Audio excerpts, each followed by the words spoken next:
podcast. We are going to actually the first discussion today. We are going to have about our neighbors, our Tanzanian friends. So that will be our discussion for today.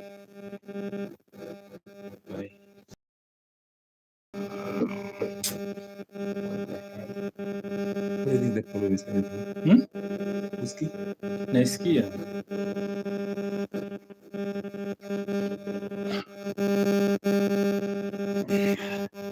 Mimi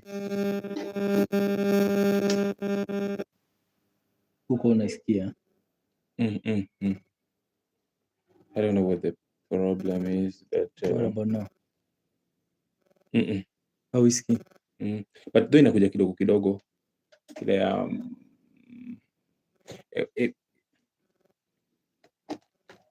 but that's not a problem. Hebu kitu tuicharge juu itazima hapo. Try tu kuwa comfortable bila kusongea hapa mbele.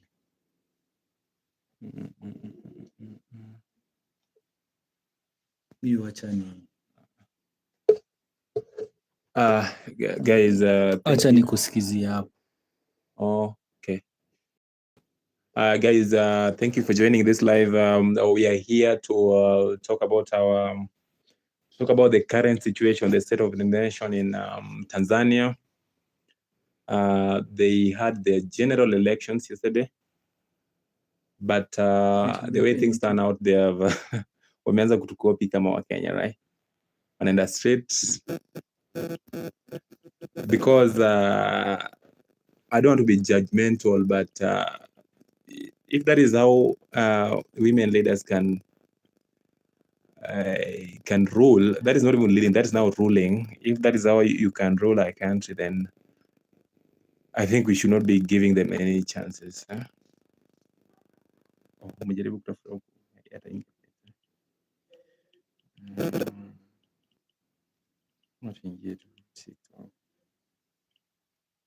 Watu 12 wameshaenda.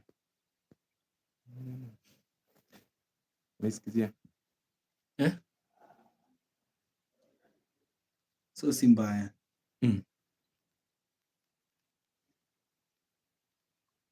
So the orientation is locked. That is the thing. Okay.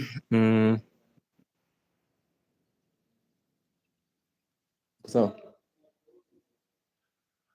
okay guys, thank you for joining once again. Leo tuko na discussion ingine refu about our neighbors, our Tanzanian friends. Can we just re-record?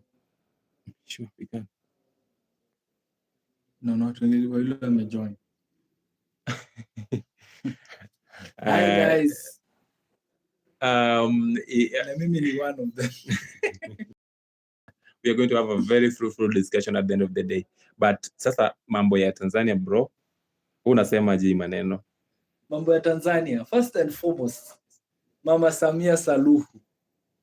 It is Samia versus Suluhu. Tumpigie makofi. Unajua Tanzania is a country yenye the people of Tanzania ni watu wametulia sana.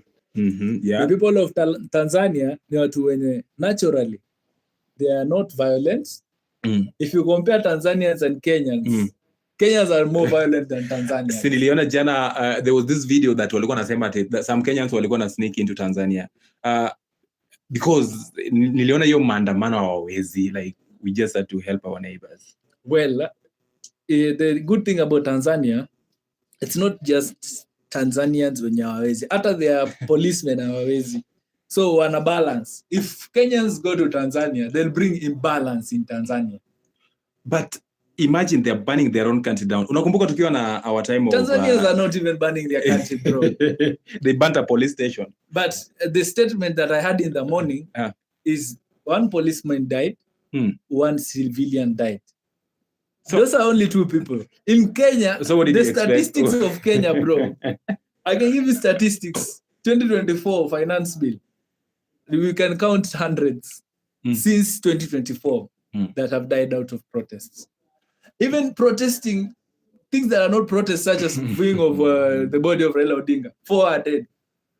You know, there are a lot of things that we just have to agree on.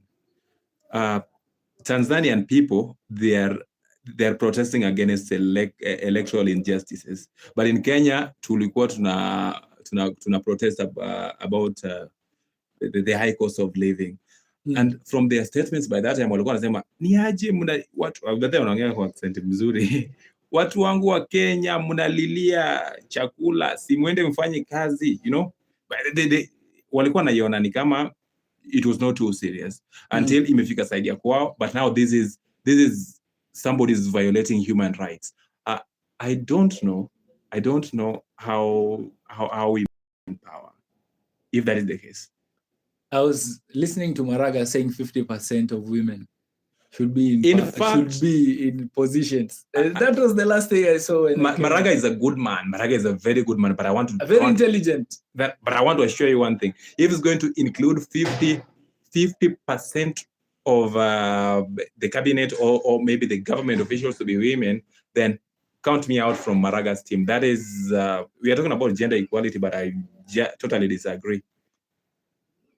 There is something that Maraga, it's like he doesn't see Kenya for what it is. The women that are in leadership right now, as we speak, there is Gladys Wanga, Millicent Omanga. That's Karen Nyamu. Is Karen Nyamu even a leader though? Those, you see, people like Karen Nyamu and Millicent Omanga, these were the people who were added for the third gender rule.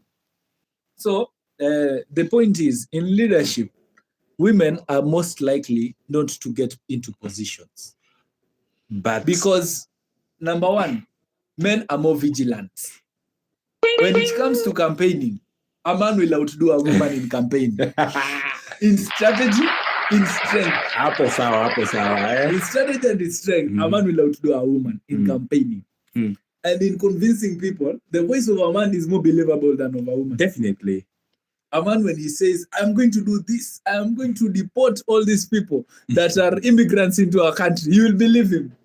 So that is the difference. But number one. But Tanzania, they have a female president, but that lady appeared a directive and it is followed, added to the full stop. Like, what I follow? Because if you don't follow, they don't care about human rights in Tanzania. Actually, imagine these people are shutting down the internet on the election day. Bwana, hata huko Kenya, Mr. President, we'll be having our general elections in 2027. But please, tunakuomba tu. The freedom of social media, the freedom of speech, the freedom of expression is the most important thing. Naomba, why are you begging? It is a right, my friend. It is a right. Kenya is a democratic country. It is a right, but it can be violated anytime. That is a violation. So, and you don't beg in terms of he has violated human rights. And even when it is violated, written in our constitution. Okay, where are you going to get that right when it's already violated? I remember Raila Odinga saying, if these people they can use unconstitutional means, then we have no way of respecting that constitution.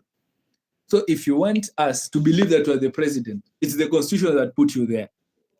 So if you're violating the constitution, then we have every reason not to respect you as our president. So do you think in Tanzania, the president is not violating the constitution? Definitely, I have not read the constitution of Tanzania. And why is she not being held accountable anyway? But one thing about Samia, I hear she's a doctor. She's a doctor? Doctor in what? I don't know. I saw Dr. Samia Suluhu. That is doctor in poor leadership and doctor in I don't know. I don't know how to discuss, but I don't know why, but for the sake of human rights and for the sake of our people in Tanzania, these are our neighbors. Beloved neighbors. And but it's time now to warudishie mkono. If they can't fight that injustice and those electoral injustices in Tanzania, then we'll fight for them. We'll cross the border. We cannot fight for them, my friend. We can't fight for them. We can only support them online. Fighting has nothing to do with the online. Of course, whether it's an online fight, remember... The only thing Kenya can do we can expose the atrocities happening in Tanzania, because he's trying to suppress them, trying to suppress whatever the media is doing, trying to stop the coverage of media stations, even international media. You cannot stop BBC from showing the protests. And if I may ask, was this woman elected the president or just took it from someone else? There was a great man in Tanzania called Magufuli. John Pombe Magufuli. That was the best leader Tanzania. And I don't know why Magufuli didn't see her. No, but she was the deputy president of that time. I mean, she was the deputy. But Magufuli alikuwa anafanya kazi na yeye, but sasa alikuwa amejificha nyuma ya the good person, ndo at least asionekane. But after the death of Magufuli, my friends, Tanzanians wanaona moto, but kuna watu wana let down. The wasanii. Wasanii, it is the same everywhere. Wasanii are under pay slip of the State House, my friend. No. If you have a gig in State House and get 2 million, who will you sponsor? Tumeona watu wangapi Kenya kama utoxic lyrically akisema 2 term. Wasanii are not people to trust, my friend. Wasanii are there because of their art. No, but in Kenya we have people like Eric Omondi. Si msanii? Eric Omondi ni msanii. Are you sure? Eric Omondi is not a msanii. You're not talking about artists generally, but you're talking about wasanii, celebrities. I mean, celebrities si wasanii. Okay. Wasanii ni waimbaji, right? Well, me personally, kuna ongelea artists, comedians, the likes celebrities, the likes of Diamond Platnumz, Harmonize, whatever. Those are the wasanii according to you, right? People have their own opinions. Yeah, but and some of their opinions are influenced by finance. But I saw on a post, Diamond Platnumz alipost that vote CCM, actually alipost picha ya Samia Suluhu. And Harmonize. Oh, yeah, all of them did that. But my worry is, are they not seeing this electoral injustices at Tanzania? Kwani jana Diamond amekosa nini? Let me tell you, some of these anapiga shows everywhere around the world, not only in Tanzania. Why don't you just, in fact, Diamond ni mtu influential. Ni mtu anaweza ambia the country that no, tumeona this and this. Na watu wengine pia wamfollow from that order. But now you are the one mwenye ako in bed. I don't know, ako in bed na this government, so it's not good. The part where these celebrities, kama Diamond, Harmonize, these people, first of all, I have a great suspicion they are unlearned. If I meet Diamond, they are not graduates. So the part where they understand what is going on in the country is so limited. They have that understanding ya huyu ni Mama Samia Suluhu huwa ananisupport na 2 gigs to a State House. Yeye ndio huwa anamsifu hata anamwimbia nyimbo. Anaweza hata kesho anaweza mwimbia nyimbo. Amwambie Mama Samia Suluhu, thank you very much for what you are doing. What the hell is that? If you are depending on these guys for your freedom, we have seen how many people in Kenya do the same thing. People don't have a strong opinion such as you and I do. Some of them, their opinions are influenced. Today they say this, tomorrow. How many people have we seen do that? Mimi naistaki kuongelea hiyo mambo sana, but sasa okay, what do we need? What do Tanzanian youth need to do? Gen Zs for Tanzania. The only thing you need to do is just to stop burning your country down. No, that is the only solution, my friend. No, just stop burning your country down, because at the end of the day, mtakuwa hapo, Tanzania will be there. Unaona, you will be there. So the only solution is just march in numbers to the right place. Make this lady flee out of the country, because you cannot go to an election. Tuseme mtu kama maybe the President William Ruto aende election na mimi. Anasema I'm the competitor. Anaacha the likes of so what happens? Kesho isemekane Samia Suluhu won with 54%. Of course, she's going to win. Actually, why? Then what? They march to State House to endorse her. Okay, you can be so. Do you know what happened in Madagascar? Tell me. In Madagascar, there's this president who alichukua, okay, he was the current president, but alikuwa na oppress those Gen Zs. So these Gen Zs took to the streets, they took their time, wakaenda, ile maandamano yao ilikuwa mbaya, so the guy had to run out of, to flee out of the country. But now the problem is the military came in and took charge of the country. And they raped this president of, like alinyakuliwa that citizenship. So the military have taken charge of Madagascar for the next 2 years, maybe, so that they can call another election. But that is not the way to go. Do you know what a military rule looks like? Hata si tunge overthrow Ruto last year. Do you know what a military rule look like? Okay, mna overthrow your president, then what? The only thing is just you guys just march to the State House. What's supposed to happen is not a military rule. Of course, it's going to be a military rule. What is going to happen? They don't have a president. No, this is what is supposed to happen. There are people who are oppressed in incarcerations, such as Tundu Lissu. They need to be released and put on the ballot. Then another election happens. And then Samia Suluhu goes home. If that is what the woman is planning, then that's the best thing to happen. Because Sylvia, thank you. Tanzanians are into the idea that this is not a democracy.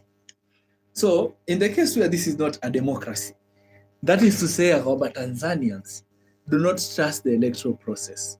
Because number one, ni kama Ruto kushindana na Nuru Okanga na Umoshi. The ballot has like 10 people, but 9 of them cannot be presidents by anyhow. No one is willing to vote for them.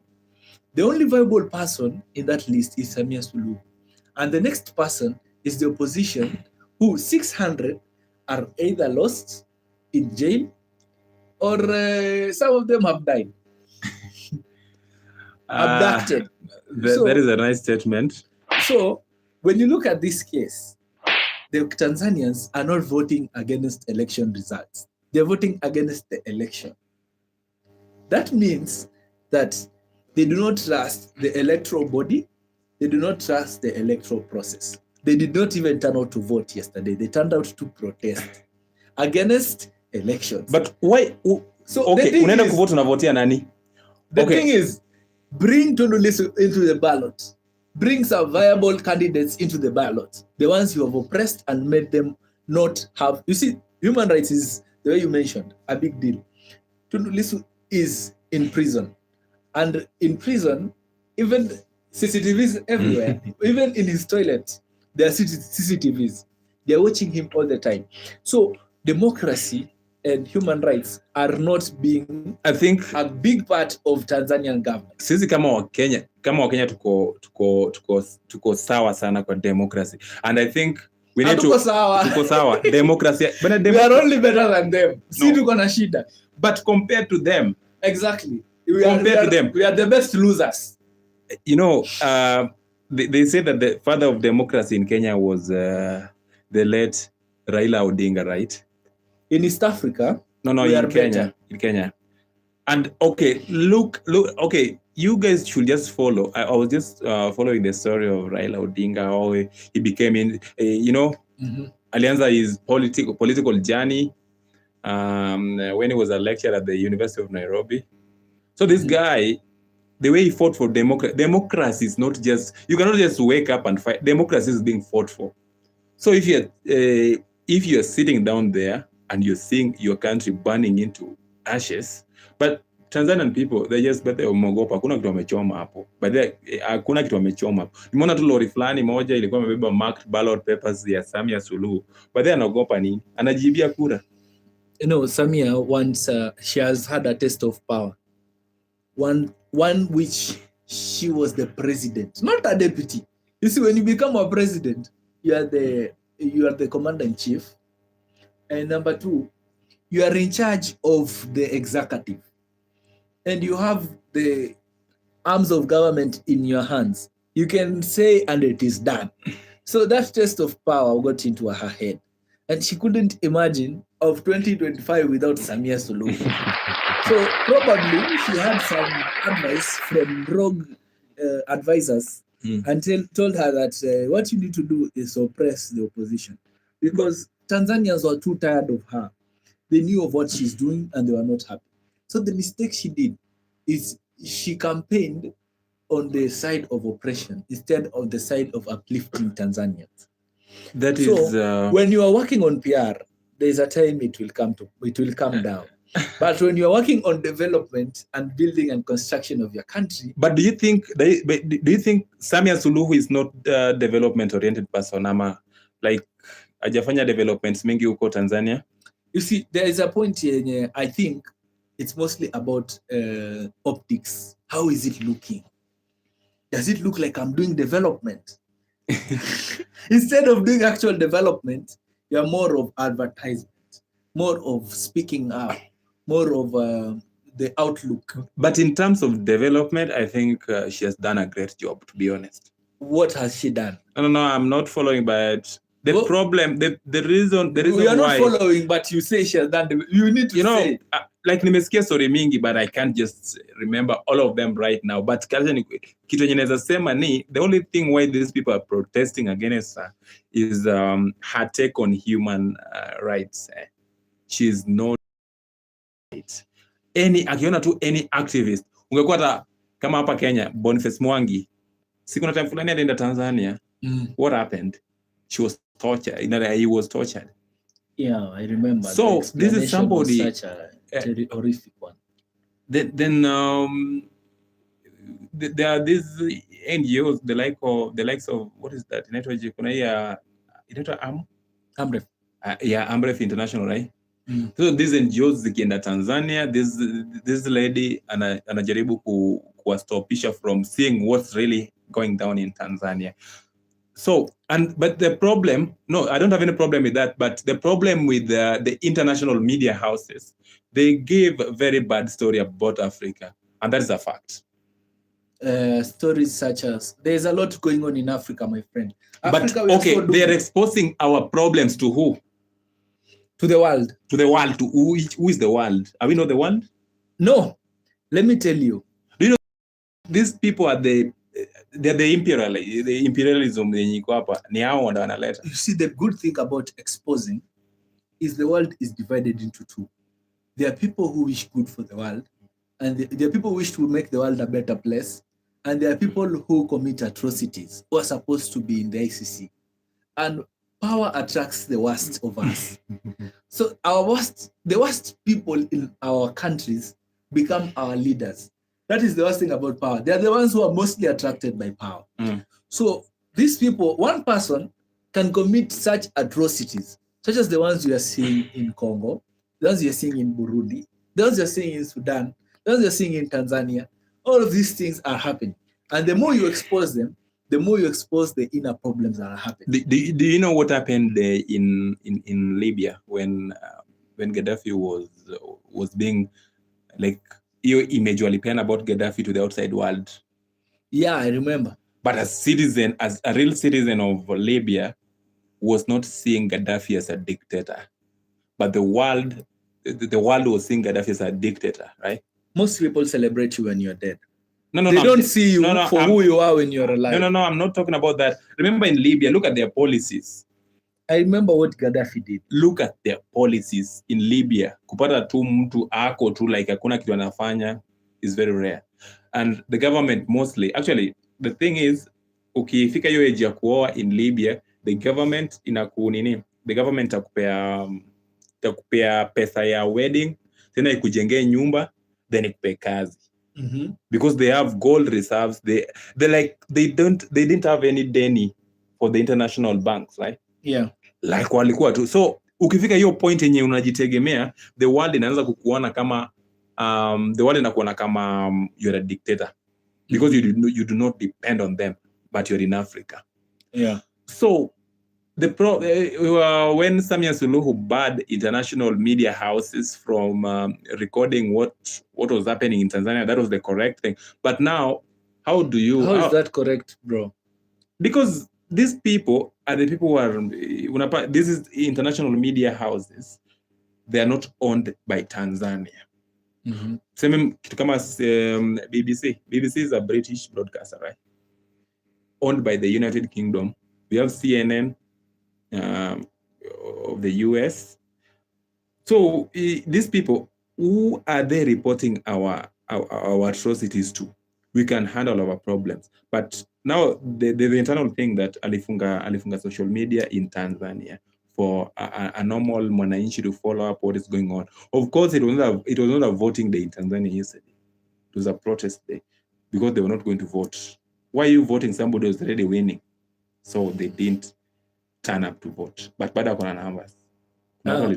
So me, the challenge I see in Tanzania, first and foremost, when you block international media, when you block social media, when you pay PR firms to manifest your PR, when you campaign like there is an opposition yet you very much know there is none, then what are you exposing? You're exposing the very right thing you say, dictatorship. There is no other word to prove a dictator than what you have mentioned. Mm-hmm. Because when you are a leader, you are accountable to your people. You want them to be more free. You want them to speak up more. You want whatever suffering they have to be present into the international community so that the international community can even come and help you. You can imagine people want to send funds to Tanzanians for what is going on. How can they do that? If you are people from the international community seeing what you're doing, I'm sure you see our president, William Ruto, this guy, the only thing he cannot do is banning certain things such as social media. What do you think can stop the president from banning social media in Kenya? Optics. There's what we call optics. How will it look? Because Kenyans will fight back. What is the worst thing that can happen? The worst thing that can happen is Kenyans will have to use VPN. Of course, sisi tunatumia VPN. We'll definitely. have to use VPN. But and it will bring how many people are going to use VPN? The numbers of people on Twitter will definitely differ. But Kenyans are so vocal on Twitter, my friend. Kenyans on Twitter in USA will fight for Kenyans in Kenya. But guys, we don't wish our country bad. Sisi kama wa Kenya, we really celebrate the democracy that we have. We don't have democracy that much. We have democracy in Kenya. My friend, let me tell you. As long as kuna electoral injustices in the country, of course Kenya kuna electoral injustices. Very many. But at least we celebrate the democracy that we have today, because it was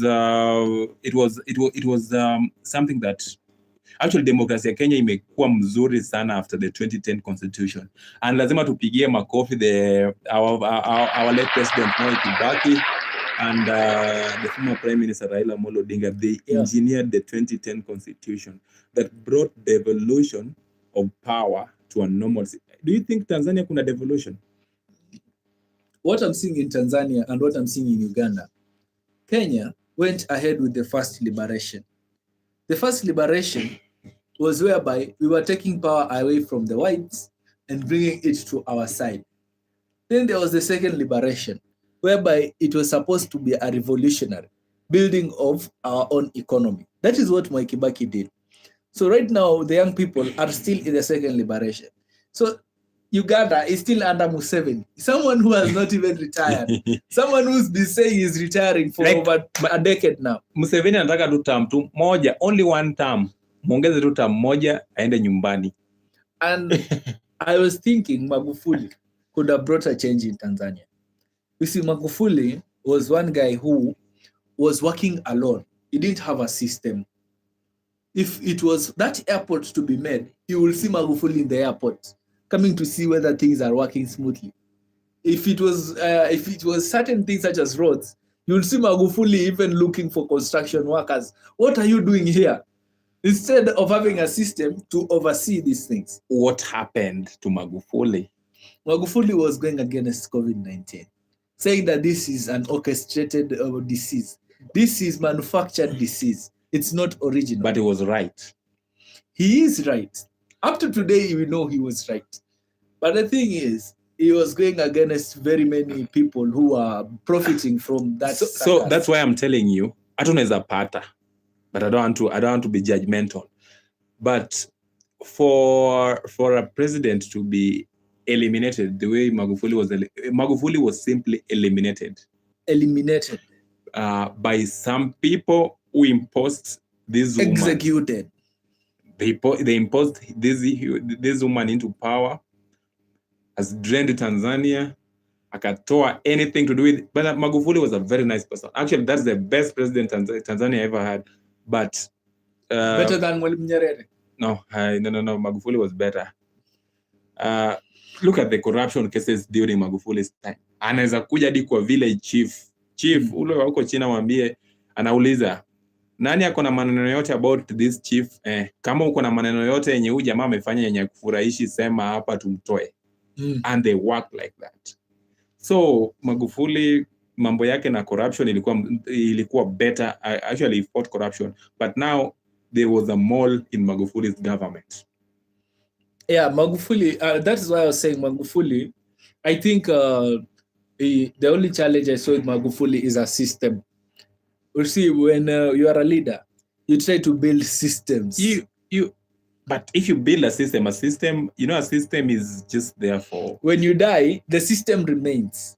In that, the system can sustain growth for a while. And that is how people come up with Vision 2030, Vision 2050. That is a very good point. It's a very good point. That's why people come up with Vision 2030, 2050, so that when I'm gone, there's a system to sustain investment, to sustain financing, to sustain these things. But when you don't have a system, you operate yourself with a few individuals, then that means that you cannot delegate power. So you have to go to your villager and ask villagers, should I demote this chief? How many chiefs will you demote in case many of them are corrupt? Will you go to all the villagers? So you have a system, but a system monitoring performance. Now the problem, a system lazima consist of watu wengi. A system lazima work out, but working with people is a problem. People are problems. That's why alitumia within that short period of time that alikuwa president, alitumia his power very well to execute maneno ya corruption. Na alijaribu sana, but after Magufuli's death, uliona tu venye mambo imekuwa huko. Mambo ni mbaya huko.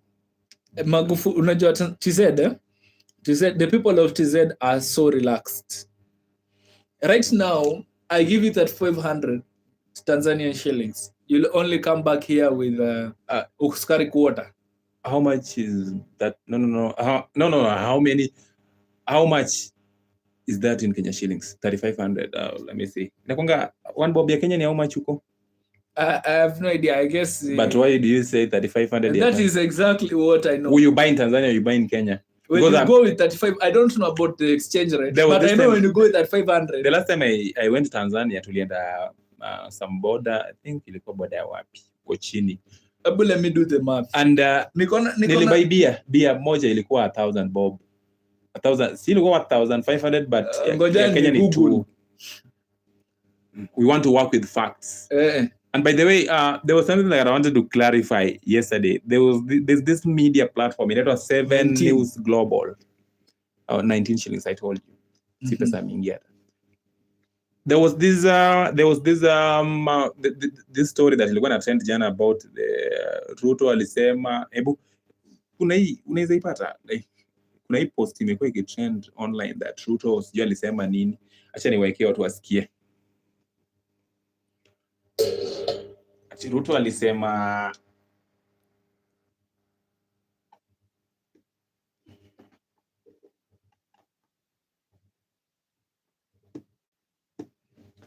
aje? Ati wenye walikuwa naandamana toa hiyo. Okay.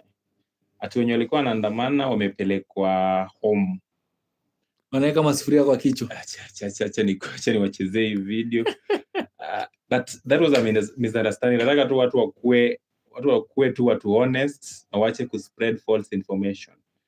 And I blame it. Well, it was a combination of many things. Why did he say that after broadcast? Now, let me just but I just want to play this so that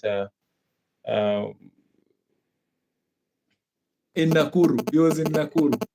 William Ruto. Watu wa Nakuru. Nyinyi mnapanda chakula sana huku. issue liko hapa inaitwaje? Yeah, that is the thing. That is the thing. Ni hiyo, si ndio? So, But he was trying to put it so well. Ni venye Kenyans can see behind the lines. Why did he say that before, after broad-based? I think unasikia hiyo.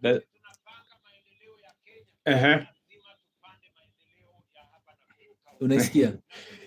Si unaweza ika tu kusikia.